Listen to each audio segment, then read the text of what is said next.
आत्मवंदन सबको। आज का स्वाध्याय का विषय है बंधन से मुक्त।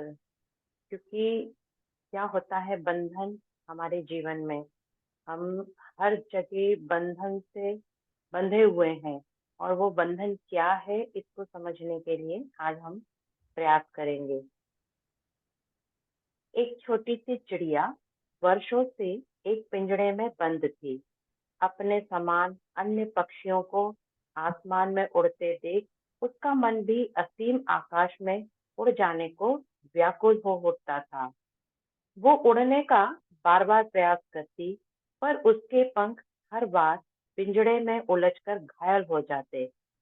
वो सोचती कि काश मैं भी इस पिंजड़े से मुक्त हो पाती, परंतु ऐसा कहाँ संभव था। वो तो वर्षों से पिंजड़े से मुक्त होकर उन्मुक्त गगन में उड़ने के सपने बुनते आ रही थी, किंतु अब भी उसी पिंजड़े में कैद थी। उन्मुक्तता में मिलने वाले आनंद की कल्पना कर वो बेचारी रोज पिंजड़े में सो जाया करती थी। जो भी रूखे सूखे दाने मिलते उन्हें अनमने ढंग से खाती और सिसक कर रोती बिलखती रहती। एक दिन उसके मन में अचानक ख्याल आया कि क्यों ना इस पिंजरे से निकल भागने की कोई युक्ति सोची जाए। कुछ दिनों तक तो वह ताना वाना बुनती रही। खेल के क्रम में एक बच्चे ने एक दिन उस चिड़िया के साथ खेलने को उस पिंजरे को खोला कि तभी वह चिड़िया उड़ गई। वह उड़ती उड़ती एक बड़े वृक्ष पर डाली पर आ बैठी। पहले तो उसने जी भरकर उस वृक्ष की डाली में लगे मधुर फलों को चखा और अपनी थकान मिटाई। तत्पश्चात वह पुनः उड़ गई। बचपन से अब तक वह पिंजड़े में कैद रही थी और उसे आज पहली बार इस विशाल जगत को देखने का अवसर मिला था। वह रह रहकर एक बाग से दूसरे बाग की सैर करती रही तथा विभिन्न प्रकार के मधुर फलों का स्वाद भी लेती रही। झरनों का मीठा जल पीकर तृप्त होती रही। अब वह बड़ी हो गई थी, इसलिए अपने सजातीय पक्षियों के समूह में रहकर जी भरकर मजा करने लगी। वह कभी बहते हुए झरनों को देखती तो कभी नदी में जल क्रीड़ा करती। कभी वह नदी की तेज धारा में बहती जा रही लकड़ी के ऊपर बैठकर नौका विहार करने का आनंद लेती, तो कभी हवा के झोंकों से हिलते घोंसले में बैठकर झूला झूलती। एक दिन अचानक वह समुद्र के ऊपर से उड़ती हुई जाने लगी। उस विशाल समुद्र के ऊपर से उड़ने का आनंद पाकर वह सचमुच अभिभूत थी। एक दिन चिलचिलाती धूप की तपन से बचने के लिए वह हिमालय के विशाल भूभाग का दिग्दर्शन करती हुई उसके ऊपर से उड़ते हुए हिमालय की बर्फीली हवाओं का स्पर्श पाकर खूब आनंदित हुई। दूसरे दिन ऊंचे आकाश में बहुत दूर तक उड़ती रही और आनंद मनाती रही। कभी रात्रि में ऊंचे क्षितिज में चमकते तारों को निहारती तो कभी पूनम के प्रकाश को पाकर प्रसन्न होती। इस प्रकार उसका जीवन पूर्णतः बदल गया और वह आनंदित रहने लगी। उस छोटी सी चिड़िया की तरह हम भी उन्मुक्त जीना चाहते हैं, परंतु क्या करें। जैसे ही हम मुक्त होने की कोशिश करते हैं, वैसे ही स्वयं को एक पिंजड़े में कैद पाते हैं। उस छोटी सी चिड़िया की तरह हम भी स्वयं को किसी बंधन में बंधा हुआ पाते हैं, असहाय पाते हैं और दुखी होते हैं। उस पिंजड़े में बंद हम भी उस चिड़िया की तरह सिसकते और बिलखते हैं। हमारा मन भी उस पिंजड़े से आजाद होने को कहता है, किंतु क्या करें, कुछ समझ में नहीं आता। वास्तव में हमारा अहंकार ही हमारा बंधन है, जिससे हम बंधे हुए हैं।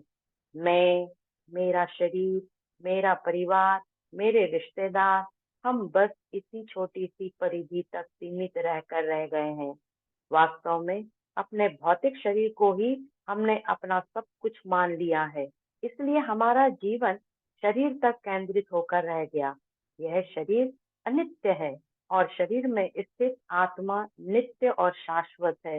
इस ओर तो हमने कभी ध्यान ही नहीं दिया। हम इंद्रिय जन्य सुख को ही सब कुछ मान रहे हैं।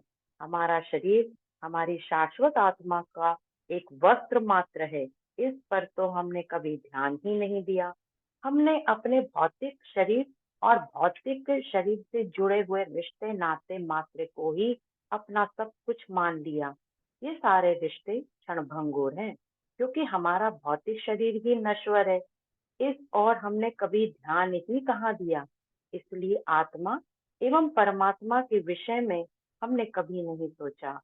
हम अब तक शरीर और मन की इच्छाओं और वासनाओं को ही अपना सर्वस्व मानते रहे और उनकी पूर्ति में ही आनंद ढूंढते रहे। इसलिए तो हम अब तक आत्मा व ईश्वर के परम आनंद से वंचित रहे। यदि हमें भी आत्मा व परमात्मा के उन्मुक्त गगन में उड़ना और आनंद पाना है, तो स्वयं ही अपनी इच्छाओं और वासनाओं के बंधन से मुक्त होना होगा। मैं ये बंधन से मुक्त होना होगा।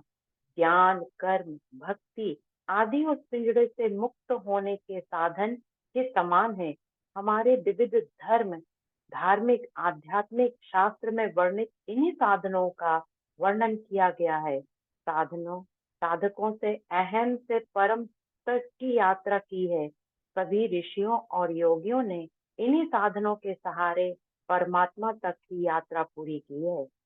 इन साधनों के सहारे हम भी एक दिन अवश्य ही मुक्त हो सकेंगे और अपने यथार्थ स्वरूप को पाकर आत्मा व परमात्मा के परम आनंद में उड़ान भर सकेंगे तथा अध्यात्म के उन्मुक्त क्षितिज में उड़ने के आनंद की अनुभूति कर सकेंगे। निसंदेह शरीर के मरने के बाद भी जीवात्मा रहती है और जब तक वह अपने यथार्थ स्वरूप को नहीं जान लेती, तब तक उसका पुनर्जन्म होता ही रहता है। मानव जीवन हमारे लिए वरदान है, जिसमें रहकर हम अहम से परम तक की यात्रा पूरी कर सकते हैं, अर्थात बंधन से मुक्त हो सकते हैं। हमें यह जीवन अहम से परम की यात्रा पूरी करने के लिए ही मिला है, इन बंधनों से मुक्त होने के लिए ही मिला है। हमारी इस यात्रा में योग ही हमारा साधन है और साध्य है।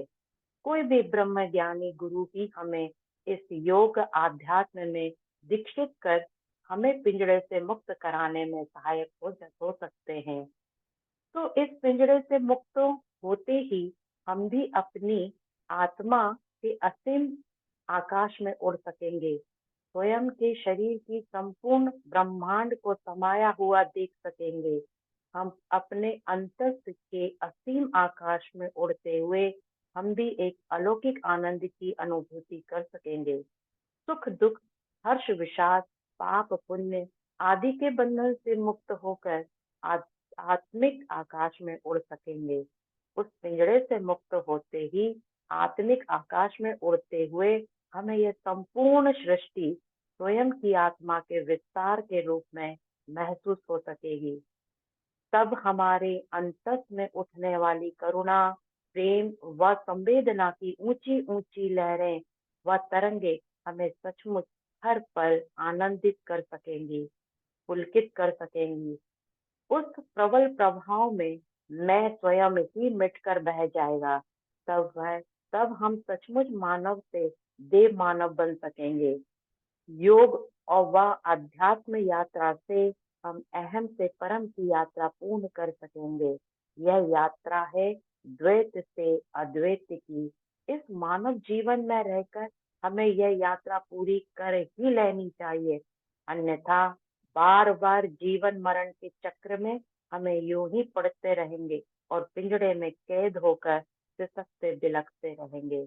इसलिए बंधन से मुक्त होने के लिए मैं जो अहम है उसको हमें उससे हमें मुक्त होना है और उस चिड़िया की तरह आकाश में उड़ने की कोशिश करना ही चाहिए।